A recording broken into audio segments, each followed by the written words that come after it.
Um, I mean, he had two hands on the ball. It's just obviously you got to be careful. I mean, not to beat a dead horse, but told him the same thing happened to me earlier in the game. I got it ripped out of my hands, both of my hands. They made some plays when it mattered, and that's it's all about the ball, and they did a good job taking it away. Sterling had to take a knee during the game. What did you see from the rest of the wide receiver unit? Those guys stepped up in a huge way, and I say that because it was a lot of 2-minute situations where getting lined up quickly, guys having to know what they're doing. So those guys they executed for the most part really really well in that scenario.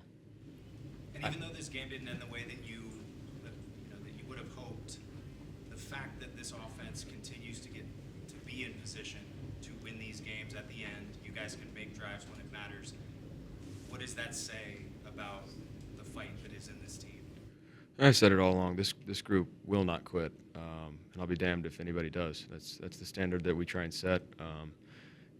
It'd be nice to not have to be in that situation if we would have taken care of business earlier in the game, but comes down to little things late in the game and trying to execute, and gave ourselves a chance. And defense gave us a chance as well. So we just got to execute.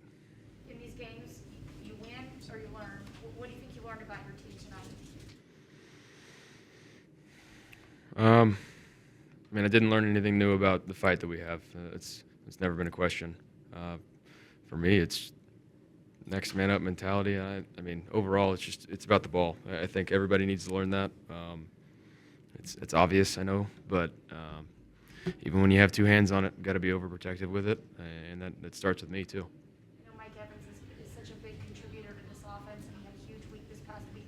What were they doing to kind of limit his production tonight? He was still productive, but Yeah. not what he had last week. Yeah, just on some of the shots, they were covering him up. Some of the down the field explosive plays that we tried to dial up for him, they were covering up pretty well. Obviously, he made a great catch on the one-on-one go ball earlier in the game. But yeah, they were typical.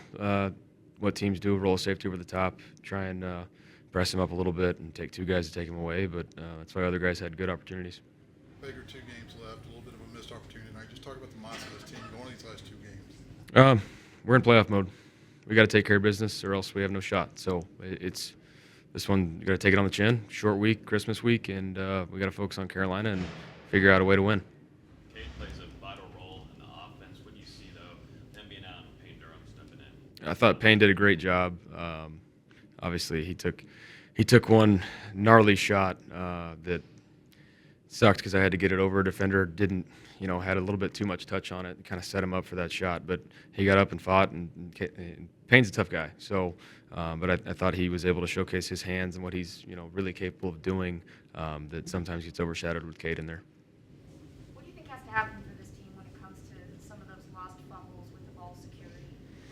Just overemphasis on it. Even when you think you got it, it's in your mind. You got to have it locked up. So it's all the little things, and unfortunately, the ball didn't bounce our way today. How do you think the O-line did with the pass rush with Micah and company? I thought they did a great job. I mean, that last play, they did a good job of their blitz looks and taking a safety down, forcing us to get into a certain call, and then that last play they brought the guy from the other side. So, I mean, Zimmer's been calling that defense for a long time. I think he set that up for that drive. But those guys handled it really well for the most part. I just got to get the ball in my hands. What do you guys have to do to be able to kind of flip the switch really quickly and be able to move on to Carolina after this? Leaders got to step up. Young guys got to move on, learn from this, and it's on to Carolina. Like I said, if we don't take care of business, we won't be in the playoffs. I know last week was a really good week for you, like on the deep ball, and this week it seemed like they were kind of doing some things that made that a little more challenging. What kind of things were they doing that made that more of a challenge? Just a lot of split safety coverage, which was taking it away, and sometimes the angles on whatever it's a post route or a clear route down the middle, sometimes the angles can get a little bit misconstrued. So, yeah, there's just slight miscommunication there, but just got to execute it. Thanks, guys.